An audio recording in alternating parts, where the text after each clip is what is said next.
Según el Evangelio de Lucas, bienvenidos al otro lado de la realidad. Un programa en el que vamos a examinar los mitos, los ritos, las creencias y los orígenes de una fiesta entrañable que está sembrada, sin embargo, de misterios desconcertantes. La gente, ustedes en la calle, tienen una idea sobre la Navidad interesante. Nosotros queremos matizar algunas de esas creencias y aportar nuestro grado de duda. La duda no es sobre la celebración espiritual de la Navidad. Es una fiesta hermosa en la que todos de un grado u otro disfrutamos. Pero sí queremos aportar luz sobre lo material, sobre lo histórico, sobre lo que realmente pudo haber sucedido hace 2000 años en Palestina. Antonio Piñero es catedrático de Filología Griega en la Universidad Complutense de Madrid, experto en estudios neotestamentarios y autor de libros de referencia sobre estas cuestiones. Por ejemplo, acaba de publicar Las tradiciones primitivas sobre Jesús, aunque también fue el editor de esta obra monumental, Los textos gnósticos. Luego hablaremos también un poquito de los textos gnósticos descubiertos en 1945 en Egipto, en la aldea de Nag Hammadi. Buenas noches, Antonio. Hola, buenas noches. Antonio, ¿está bien construido nuestro calendario? ¿Nació Jesús el año 1 o el año 0? Realmente no. Realmente no, porque en los evangelios de la infancia, tanto Lucas como Mateo, esos dos capítulos que hablan, son los únicos en toda la Biblia que hablan del momento del nacimiento de Jesús, dice expresamente que Jesús nació siendo rey Herodes el Grande. Y nosotros sabemos con absoluta seguridad que Herodes el Grande murió el 4 antes de Cristo. Por lo tanto, habría que decir una frase un tanto curiosa. Jesús nació antes de Cristo. Es decir, sin duda alguna, si dejamos un par de años para que tenga lugar el crecimiento de Jesús, las acechanzas de Herodes, la matanza de los inocentes, etc., lo más seguro es que Jesús naciera 6 años antes del año 1. Es decir, pues 6 años antes de la era cristiana. ¿Quieres decir que cuando suenen las campanadas este año en la Puerta del Sol de Madrid, en vez de celebrar la entrada del 2005, deberíamos estar celebrando realmente la entrada en el 2011? No podemos decir sí y no. Sí, porque no podemos decir que sea el 2011. Puede ser el 2010, el 2011 o el 2012. Pero aproximadamente por ahí. Llevamos 5, 6, 7 años de desfase probablemente voluntario. Hay otro aspecto relacionado con la Navidad, que es el lugar de nacimiento de Jesús. Nosotros tenemos la idea de que Jesús casi nace por accidente en un portal, casi de cualquier manera, pero hay muchas dudas razonables también sobre este aspecto. José era carpintero, que decirlo en esa época era como decir ser hoy casi ministro de Economía, es decir, es alguien de la jet set. Un carpintero era un personaje importante en su época. Un arquitecto. Un arquitecto. Pero ¿dónde nació realmente Jesús? ¿Nació en Belén? ¿Nació en Nazaret? ¿Por qué si nació en Belén le llamamos Jesús de Nazaret? En fin, son dudas que también suscitan pues nuestra incursión en los misterios de la Navidad. En una cueva, en un establo. A ustedes les parecerá mentira, pero no es Jesús de Nazaret el único Dios que nace en una cueva. Ya en el mundo antiguo hay otros muchos dioses que nacen en ese preciso contexto. Sobre esta cuestión tenemos otro experto invitado en la mesa que creo que les va también a resultar muy interesante. Él es Yogari Pujol. Buenas noches, Yogari. Buenas noches. Yogari es especialista en la exégesis del Nuevo Testamento, lo estudió en la Universidad de Estrasburgo, ex sacerdote, y publicó hace algunos años un libro que se ha venido reeditando constantemente, que es Jesús 3000 años antes de Cristo. Un título, sin lugar a dudas, provocativo. ¿Cómo que Jesús 3000 años antes que Cristo? Es decir, ya no estaríamos hablando de que nació en el 7 antes de Cristo, como nos decía Antonio Piñero, sino que hay evidencias de qué. Bueno, porque precisamente lo interesante es situarse, ¿no?, en los escritos que tenemos nosotros, de escritos que están en griego. Y entonces, claro, empezando pues a ver un poco esto, a mí se me antoja pues que que lo que tenemos que hacer es buscar un poco como el ADN que buscamos en las personas, pues ahora gracias al ADN, que yo considero que son los vocablos del Nuevo Testamento, los vocablos con los que está escrito el Evangelio, que son 5.600 vocablos, o sea, podríamos decir que el Nuevo Testamento está compuesto de 5.600 genes. Y entonces, estudiando el ADN, yo lo he estado haciendo durante mucho tiempo, pues llego a la conclusión de que el ADN del Evangelio es un ADN pues creado literariamente por sacerdotes de Serapis. O sea que Jesús nació en Sácara porque unos sacerdotes de origen judío de la tercera o cuarta generación que vivían en este monasterio bajo los auspicios de Osiris y bajo los auspicios del nuevo dios sincretista Serapis, pusieron en marcha, después de la destrucción de Jerusalén por Tito y Vespasiano, pues empezaron a hacer una nueva religión sincretista. ¿Quieres decir que algunos de los aspectos de los evangelios han sido tomados de textos muy anteriores? Yo creo que lo interesante es, al principio creía que eran unos cuantos textos los que podrían haberse, digamos, los autores del evangelio influenciado, ¿no? Inspirado.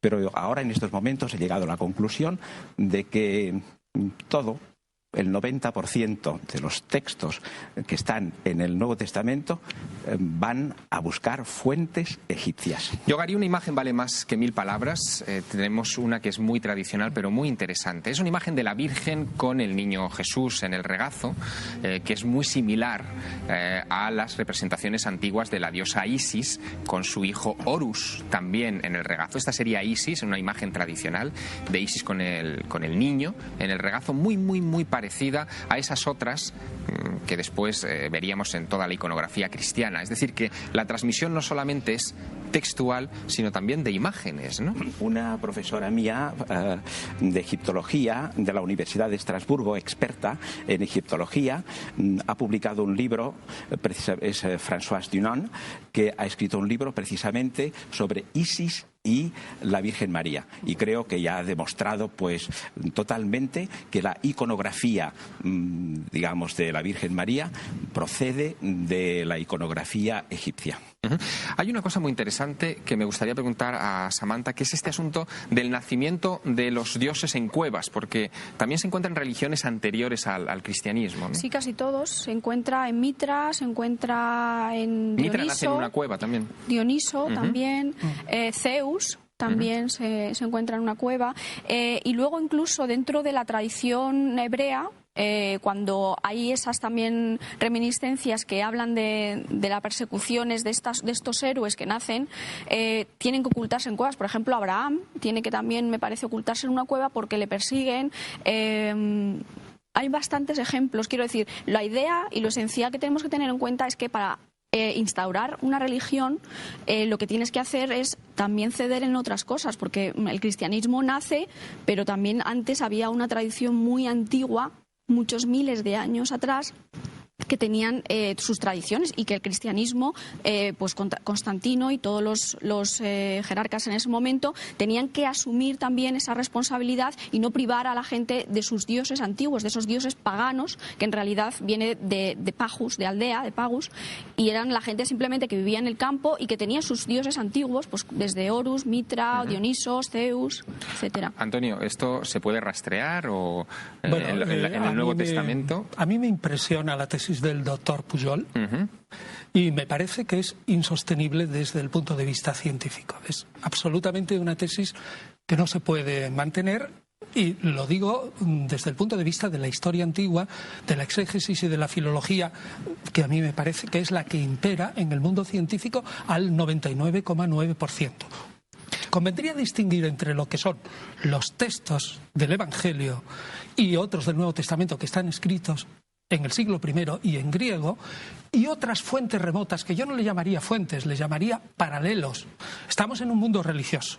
Es evidente que dentro de lo religioso hay una serie de esquemas religiosos que se repiten entre diversas religiones. Bueno, esquemas muy notables, Antonio, por ejemplo. Pero el que haya esquemas iguales no quiere decir que una religión haya bebido necesariamente de otra.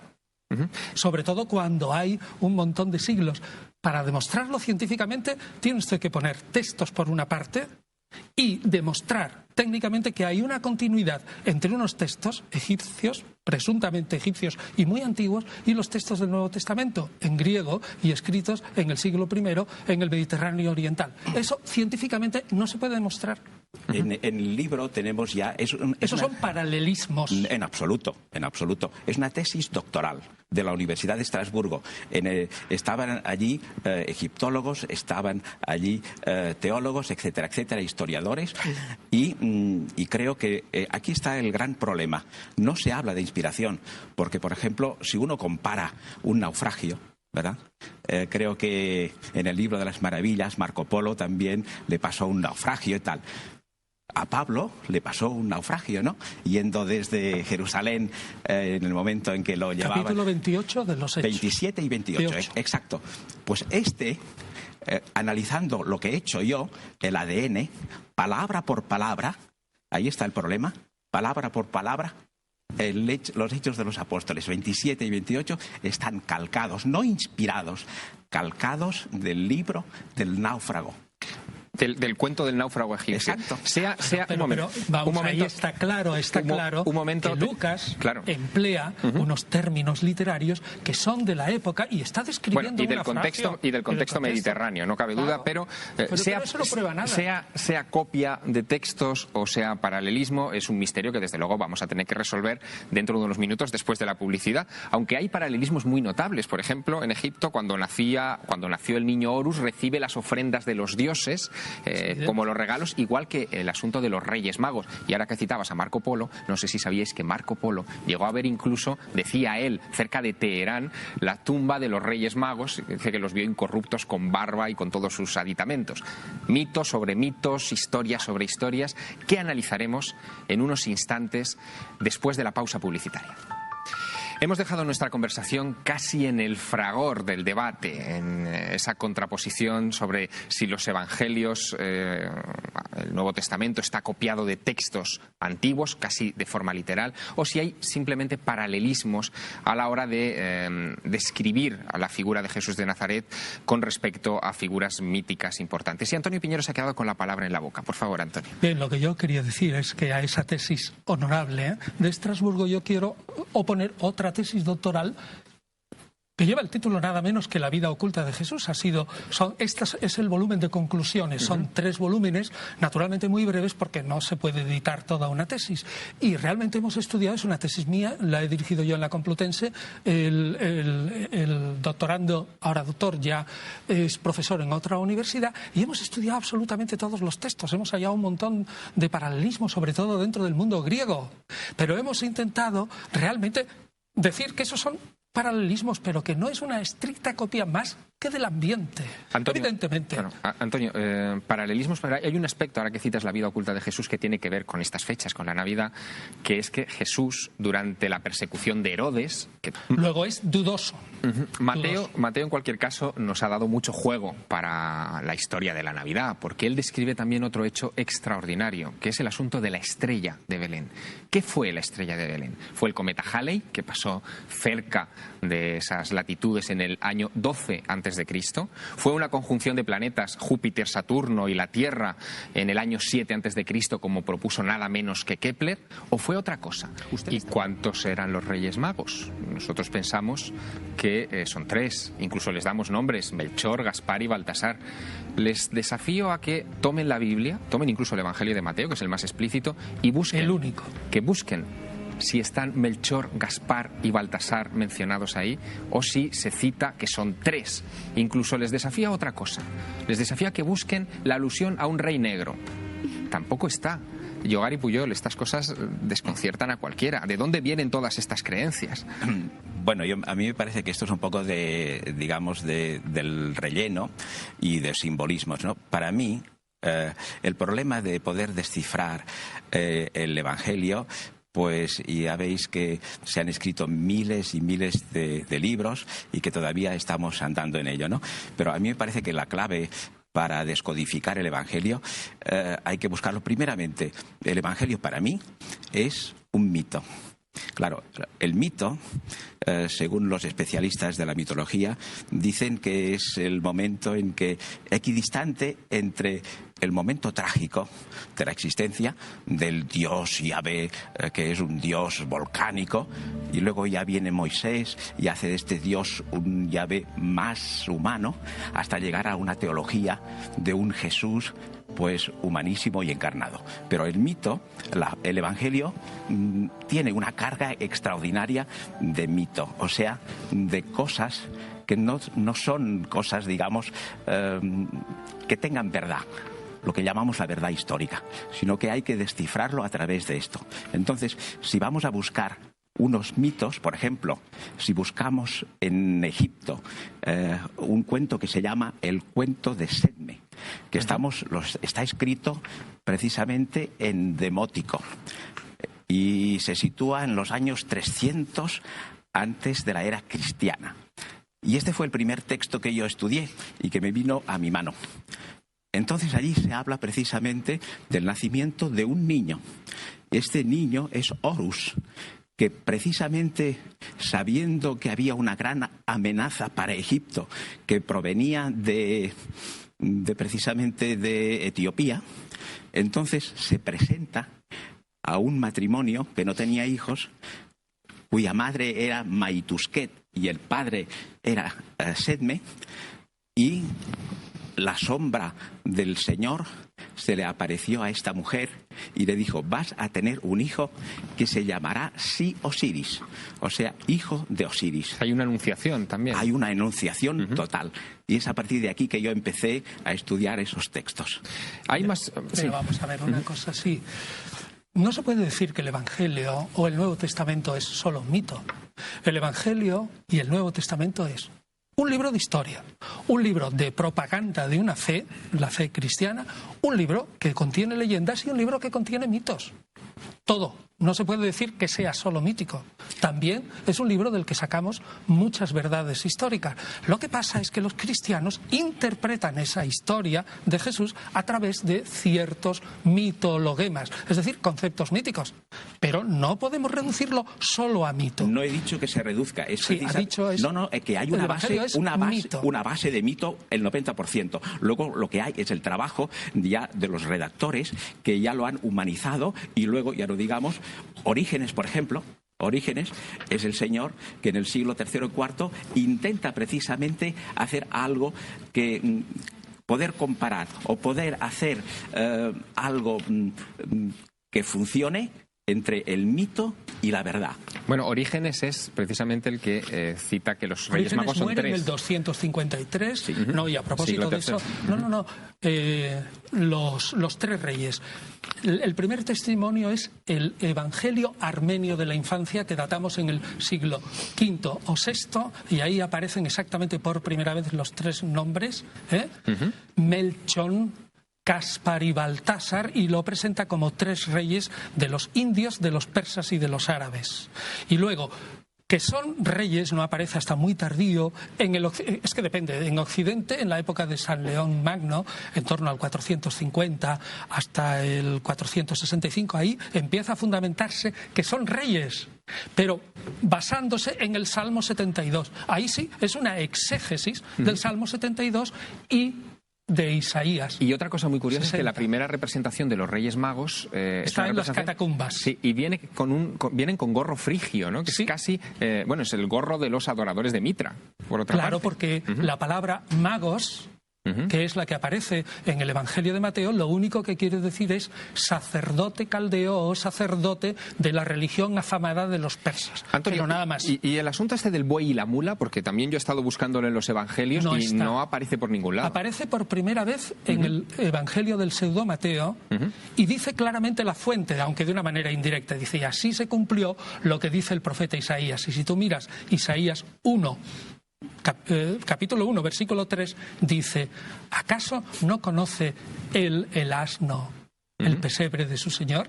Es simplemente una acomodación de una profecía de Isaías a la historia de la Navidad. Yo quisiera hacer hincapié en lo que dice en el lugar donde tendría que haber nacido Jesús.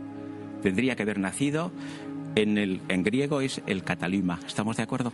No, lo que dice, bueno, tendría. Es decir, lo que dice Lucas 2.7, es decir, no había lugar topos autón para ellos en to catalumati. En cataluma. Es decir, catalumati en dativo, es decir, en la hospedería. Y por eso se fue a un pesebre. Muy bien. Fatne en griego. Muy bien. Pero no dice nada de la cueva. Pero ya ha dicho muchísimo. Porque claro, cuando uno estudia un texto, aquí me parece que la gran diferencia que hay entre los que estudiamos un texto, ahora por ejemplo me viene a la cabeza los que estudian el cuento de los 3 cerditos. Hay gente que no se contenta con los 3 cerditos, porque para mí lo importante es saber por qué son 3. Y para mí lo importante del Evangelio, hay otras personas que les interesa la historia, como ha venido después, libros y libros y libros de los apócrifos, porque no están contentos con lo que tienen. Pero a mí me interesa lo que tenemos de los Evangelios. Y Cataluma para mí es esta, la hospedería. Cataluma. Sí, exacto. Pues muy bien, ese Cataluma, pues, ¿qué dice? Hay algo muy interesante, y es que es un apax, ¿verdad? Lucas 2 veces. Sí, 2 veces. Solamente pero no es un hapax en griego. Bueno, no entremos por favor en cuestiones filológicas. Es que es interesante porque es una palabra única que entonces Lucas la vuelve a colocar. Y me parece a mí que es muy, muy interesante porque lo que llamamos nosotros el cenáculo es precisamente, otra vez sale, ¿verdad? Es donde celebró Jesús la última cena, en el Cataluma. Pone allí. Entonces, pero si Cataluma lo que significa es desatar camellos. Es una hospedería donde se desatan los camellos. Bueno, dejemos este asunto, por favor, filológico, porque no nos lleva a ningún lado. Sí que tiene, porque el Catalima, ¿sabes dónde estaba? Estaba precisamente en el monasterio de Sácara, allí donde se escribió el Evangelio. Venga, bueno, hay muchas más cosas que me gustaría poner sobre la mesa antes de que los ánimos se enciendan todavía más. Hay una cosa muy peculiar, y permítame que dé un pequeño salto en el tiempo. Consultando a Plutarco, es un escritor del siglo II después de nuestra era, él dice que que a Osiris lo matan un viernes y que resucita 3 días después. Esto también tiene evidentes paralelismos con la historia de Jesús, claro. Bueno, aquí como vamos a salta de mata, pues es un poco imposible, digamos, establecer las cosas con profunda... Centrémonos en las cosas evidentes. Pero las cosas evidentes, para mí, está clarísimo que Jesús, en el mito global del Evangelio, pues han colocado toda una serie de mitos juntos, ¿no? Uno de ellos es, por ejemplo, el mito de Osiris, la muerte, la traición, y entonces resucita al 3er día, etcétera. Es la muerte y la resurrección. Pues en el Evangelio está plasmado esto. Pero hay otras cosas. Por ejemplo, está plasmado lo que es para mí muy importante, la apertura de la boca. O sea, el momento en que después de la muerte de Jesús y preparando su resurrección, pues entonces aparece María Magdalena, y ella, creo yo, que a partir de este momento se le está haciendo a Jesús el rito de la apertura de la boca egipcia. Me gustaría terminar un poco esta introducción, este sobrevuelo sobre los misterios de la Navidad, con algo muy interesante, Antonio Piñero, que es al respecto de la virginidad de María. También es algo muy navideño, es decir, el asunto de la anunciación y después el parto de la Virgen, pero no siempre se pensó en el seno del cristianismo que la Virgen había seguido siendo virgen después de parir a Jesús, que pudo haber tenido hermanos, ¿no? Eso es clarísimo desde el punto de vista de la historia, y es que en toda la historia antigua de la Iglesia, hasta más o menos el año 253, a la muerte de Orígenes, solo hay un testimonio de la virginidad total de María, y es un evangelio apócrifo que le llamamos protoevangelio de Santiago a partir del siglo XVI, pero que el título es probablemente el libro de Santiago, y que defiende toda la virginidad perpetua. Lo que sí es claro es que el cristianismo primitivo le interesa defender el nacimiento espectacular del héroe Jesús. Y para eso se une a las teorías del mundo antiguo que un nacimiento espectacular de un héroe es cuando nace de una madre virgen inseminada de un dios. Ahí yo sí que admito perfectamente que hay una serie de alusiones que valen.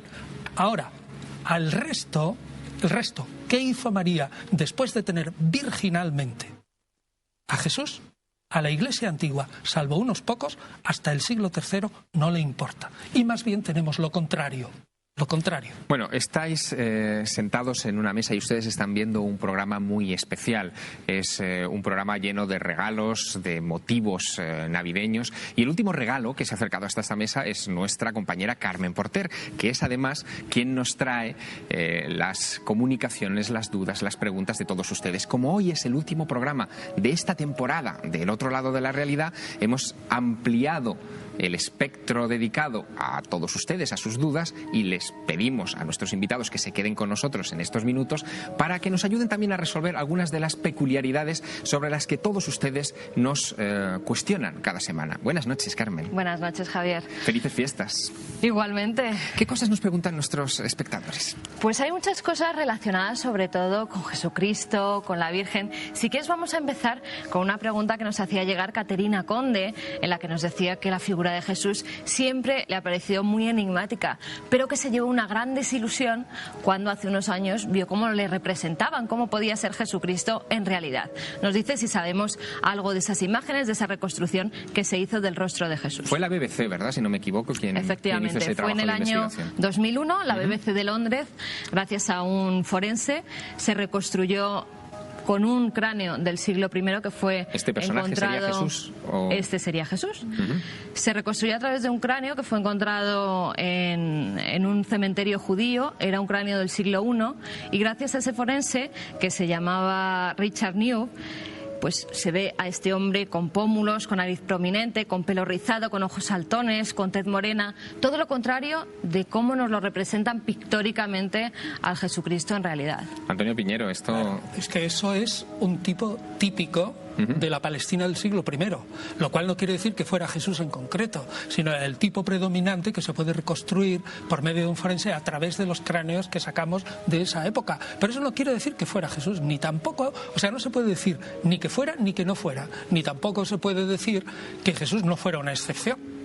Lo que sí sabemos que era un personaje seductor, eso es claro, y que arrastraba las masas y que era un hombre, un gran literato y que decía unas cosas que llamaban profundamente la atención. Eso sí que lo sabemos históricamente. Ahora, si era feo, si era guapo, la única descripción que tenemos de un personaje es de San Pablo y es falsa también. Y está en los Hechos de Pablo y Tecla al principio y presenta a un San Pablo pues patizambo, con una nariz aguileña y con unas cejas así. Y a partir de ahí se han hecho toda esa serie de especulaciones. Lo único que dice, después de describirle feamente, dice el texto, pero estaba lleno de gracia.